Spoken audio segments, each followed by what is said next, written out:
What's up, guys? I'm Ashley Jenkins, and let's finish 2013 with a bit of news.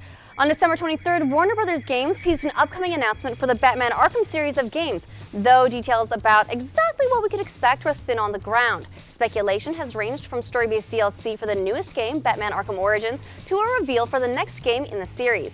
Now, they've released another tease in the form of an invitation to the Humanitarian of the Year Awards, which hints that Origins will be getting new content that covers the origin story for classic chili villain Mr. Freeze. In the animated series, Ferris Boyle, the CEO of Goth Corp, receives the award for Humanitarian Industrialist of the Year, only to be revealed as a thief. It turns out he actually stole the cryogenic formula from Victor Freeze and knocked him into the vat of chemicals that transformed him into Mr. Freeze.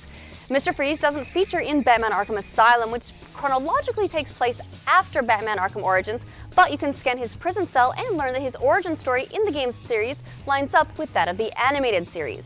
Since we haven't seen anything of him yet in Origins, it would make sense to cover his creation at this point in the Arkham timeline. Next up, a group calling themselves Derp after the popular meme have gone on a spree of DDoS attacks, taking down League of Legends, Dota 2, EA.com, Club Penguin, and World of Tanks, though they've all recovered now. The group started off with a warning on Twitter saying, "Something special planned for League of Legends." Shortly afterward, the League of Legends North American, European, and Oceanic servers were attacked and taken offline, followed by Battle.net, Club Penguin, EA.com, and World of Tanks. I mean, who attacks Club Penguin? After the first attack on the Dota servers, the group targeted popular Twitch streamer Phantom Lord and threatened to take the servers back down if he lost the match he was streaming, which he did. The servers went back down shortly after. The situation escalated when police were called to the streamer's house for a hostage situation. Just had an automatic pointed at me, put in handcuffs, and sat in the back of a cop car as I watched 6 policemen go through my whole house, Phantom Lord explained afterwards. The affected game servers seem to have recovered, but the group is continuing its campaign with more recent attacks against the RuneScape website and EVE Online website. On a brighter note, Steam is having a very happy holiday. At the beginning of December, they passed the 7 million peak concurrent users, almost exactly a year after passing the 6 million concurrent user mark. That's awesome!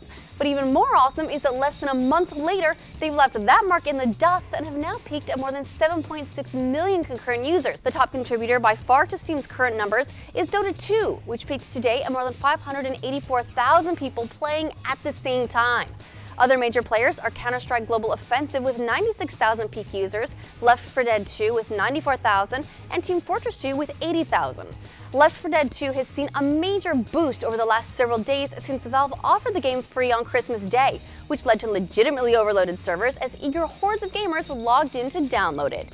Finally, cooperative free-to-play third-person shooter Warframe may be coming to Xbox One after receiving an 18+ rating for the next-gen Microsoft console in Europe, though nothing officially has been announced.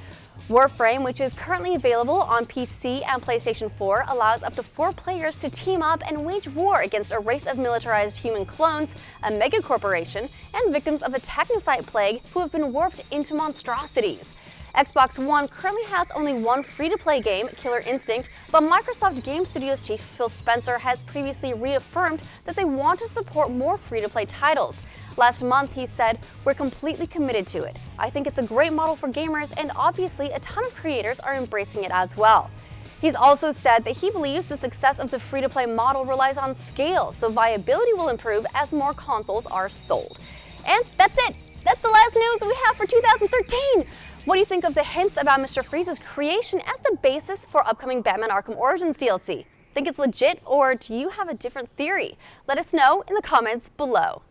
Then check out roosterteeth.com tomorrow, where we'll stream a new episode of our gaming podcast, The Patch, just for our sponsors.